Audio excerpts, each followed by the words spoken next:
Plus నేను చాలా motivational ప్రోగ్రామ్స్కి వెళ్తుంటా.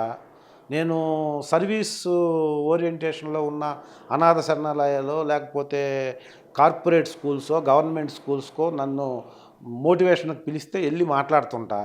ఆ వీడియోస్ అన్నీ అందరూ చూస్తారు. ఇతను చేసే క్యారెక్టర్ విలనైనా సోషల్ రెస్పాన్సిబిలిటీ ఉన్న వ్యక్తి అని యూట్యూబ్ చూసే వాళ్ళకి నా గురించి సెర్చ్ చేయాలనుకున్న వాళ్ళకి ప్రతి ఒక్కరికి తెలుస్తుంది. నేను చాలా మంచి వ్యక్తిని, నేను ఇస్తే బ్రహ్మాండంగా చేస్తానని నేను అనుకుంటా. నాకెందుకు ఇవ్వాలి ఎదుటి వ్యక్తి క్యారెక్టర్? అంటే నా టాలెంటే కదా. టాలెంట్ ఉంది కాబట్టి ఇవ్వాలి కదా. టాలెంట్ ఒక్కటే ఉన్నోడు దిల్ రమేష్ లాంటి వాళ్ళు చాలామంది ఉన్నారు కదా.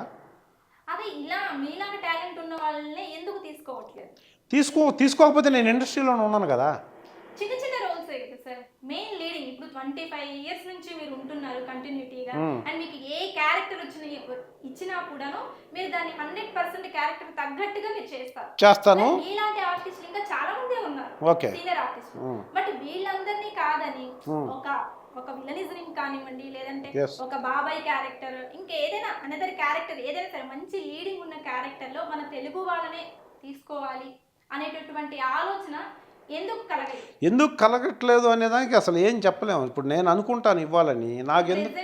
ఇప్పుడు మనం చూసుకున్నట్లయితే మొన్న రీసెంట్ గా అల్లు అర్జున్ కూడా తెలుగు వాళ్ళ టాలెంట్ ని గుర్తించాలి అందరూ అంటారు. అది ప్రతి డైరెక్టర్ ఇప్పుడు ప్రతి డైరెక్టరు మన వాళ్ళకి మనం ఇవ్వాలి, మన వాళ్ళకి అంటారు కానీ ఎవరో అందరూ అసలు ఇవ్వకపోతే తెలుగు వాళ్ళు ఎందుకు యాక్ట్ చేయకుండా ఉంటారు?